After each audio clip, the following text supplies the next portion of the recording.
dengan pertanyaannya. Ya, selamat malam. Perkenalkan saya Anjani dari BEM Fikom Universitas Mercu Buana.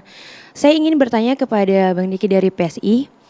Apakah Mas Kaisang ini menjadi ketum PSI ini merupakan suatu pilihan yang efektif bagi partai itu sendiri? Karena yang kita ketahui bahwa Mas Kaisang ini sebelumnya kan belum pernah ada atau belum pernah terjun lah ke dunia politik ini. Apalagi prosesnya dilakukan secara karbitan. Dalam waktu hitungan hari saja beliau sudah bisa dan resmi menjadi ketum di partai itu sendiri. Terima kasih. Terima kasih, langsung Mas. Kerja partai politik itu kan ada 4 ya. Yang pertama adalah kerja elektoral, kedua adalah kerja ideologis, ketiga adalah kerja organisasional, lalu yang keempat adalah kerja administratif. Kalau biasanya secara bahasa umum efektif kerja partai itu biasanya kerja elektoral, ya. Tentu kita nggak bisa bohong bahwa masuknya Mas Kaisang ke PSI, di sini ada insentif elektoralnya untuk PSI, pasti ada. Saya ambil contoh.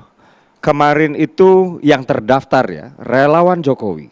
Ada 137 organ relawan yang terdaftar untuk hadir di acara deklarasi. Ya. Namun kemudian yang datang 200 organ relawan Jokowi. 200 ya, katakan 200 lebih. Nah, inilah yang tadi saya katakan insentif elektoralnya tadi. Kalau misalnya ini kita berpikir instan. Ya, tapi tentu nggak hanya itu. Tadi mbaknya siapa tadi namanya? Sorry. Anjani. Anjani, ya.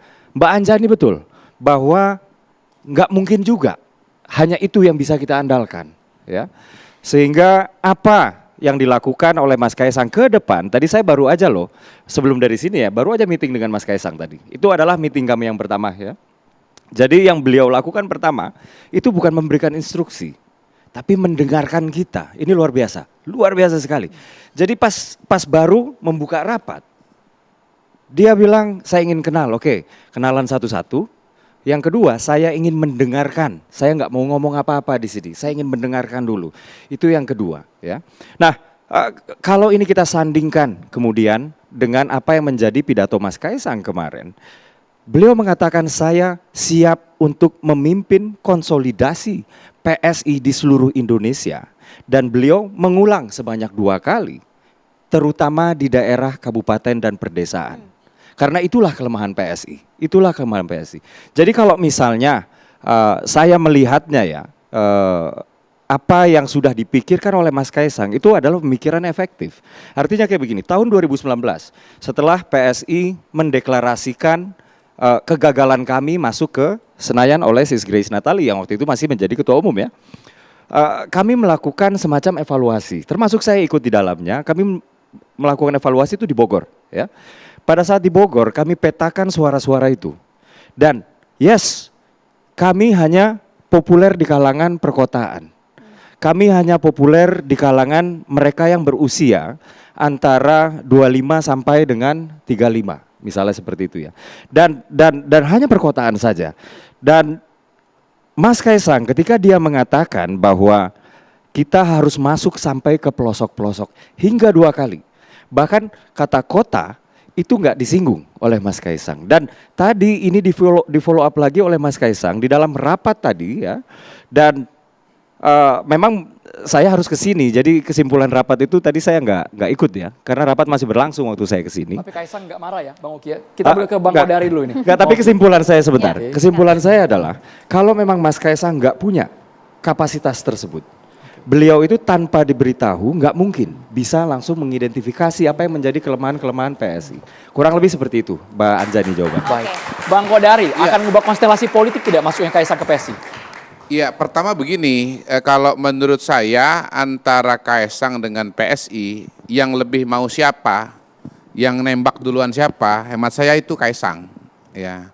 Kenapa begitu? PSI ini kalaupun dia mau sama Kaisang, kalau Kaisang nggak mau, ya nggak bisa juga gitu. Saya kira kalau ditanya partai itu mau tokoh atau tidak, pasti semua partai mau, terutama yang kemarin nggak lolos PT begitu. Tetapi kan nggak semuanya dapat begitu. Nah, saya melihat Kaisang ini sebagai representasi dari generasinya, yaitu generasi Z, katakanlah begitu. Nah, kita harus sadar bahwa memang zaman ini sangat berubah. Kira-kira 20 tahun ini semenjak munculnya Facebook, Twitter, Instagram, TikTok, kita berhadapan dengan dunia yang sudah tidak sama lagi. Manusia sekarang hidup dalam dua dunia nyata dan dunia maya, begitu. Apalagi yang muda-muda kayak begini nih, ya. Mungkin kalau dihitung dari 24 jam itu, atau ya anggaplah 20 tidur berapa jam sih? 12 jam. Ya, 10 jam lah paling lama ya. Ya, sisanya 14 jam itu jangan-jangan separuh ini pegang HP ya, separuh ngomong sama temennya nih atau sama manusia beneran begitu. Jadi saya kira ekonomi juga sudah sangat berubah, udah nggak sama dengan dulu. Kita lihat perusahaan-perusahaan besar itu daftarnya sudah sangat berubah dengan 30, 50 tahun yang lalu, sehingga memang generasi ini merasa mereka harus punya peran di dalam kehidupan, di dalam pemerintahan, dan apalagi kalau kita bicara mengenai Indonesia tahun 2045 begitu. Jadi Indonesia tahun 2045 itu menurut saya ya anak-anak muda ini mau menciptakan tahun 2045 itu.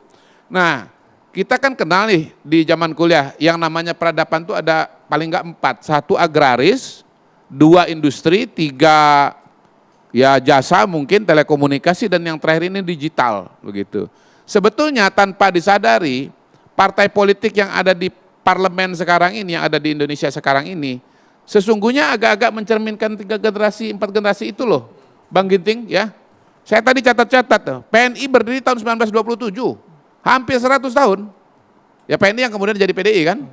Partai Golkar berdiri tahun 64, hampir 60 tahun begitu. Dan PSI berdiri tahun 2014, ya kira-kira 9 tahun. Jadi memang sebetulnya kalau menurut saya nggak bisa sama itu cara mengelola partainya itu. Saya tidak bisa membayangkan pidato Kaesang tadi malam disampaikan di forumnya Partai Golkar begitu. Ya, atau di PD Perjuangan yang ada begini segala macam itu. Saya nggak bisa bayangkan karena itu. Berbeda, ya? Iya, berbeda banget begitu. Nah, pidato Kaesang itu kalau disampaikan di mana di Golkar itu akan aneh sekali itu, ya. Dan dianggap barangkali melecehkan forum atau tetapi di acara PSI itu sesuatu yang sangat alami. Dia seperti sedang berbicara dengan teman-temannya. Begitu. Dari. Jadi saya mau mengatakan begini, bahwa cara kita melihat Kaesang masuk ke PSI itu jangan pakai cara melihat partai yang lain. Jangan dipakai cara untuk melihat Golkar. Jangan dipakai cara untuk melihat PDI Perjuangan, karena memang ini barang baru.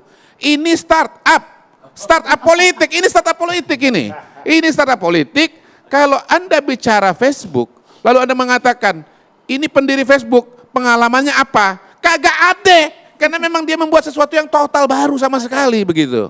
Dan hati-hati sesuatu yang baru ini di zaman yang baru bisa jadi mendisrupsi pemain lama gitu. Sebagaimana sekarang perusahaan taksi paling besar nggak punya taksi satupun, iya kan?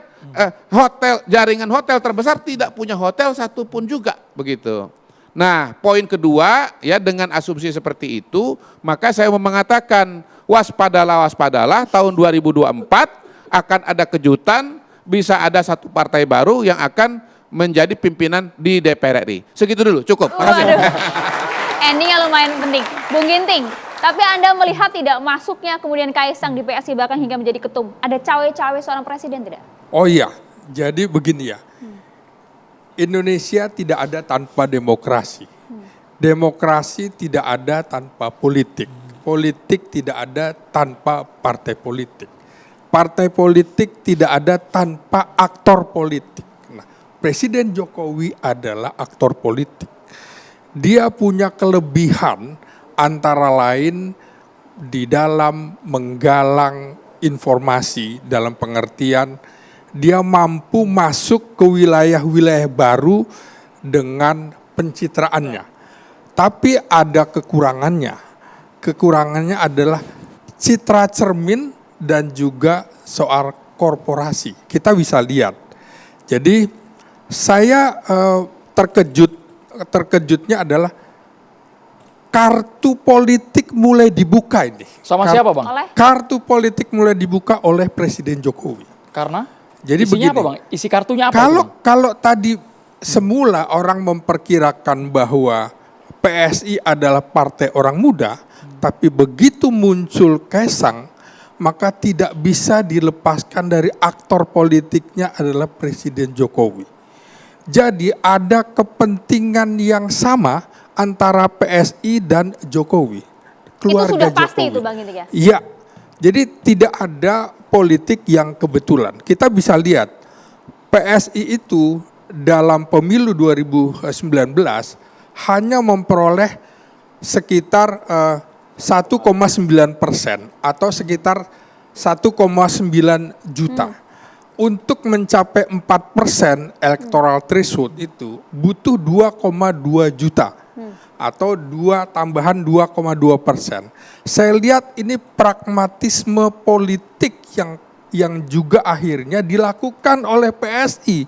Jadi cara politik instan, caranya adalah mengambil aktor politik yang terkait dengan kekuasaan. Sehingga jangan heran ketika orang melihat bahwa PSI adalah casingnya muda, ternyata di belakangnya ada istana yang bermain di lingkungan PSI. Bang, artinya Anda tidak sepakat dengan apa yang disampaikan Bang Kodari tadi bahwa jangan samakan PSI ini dengan berbagai partai lainnya. Dijawab nanti ya, usai jeda saat lagi. Oke.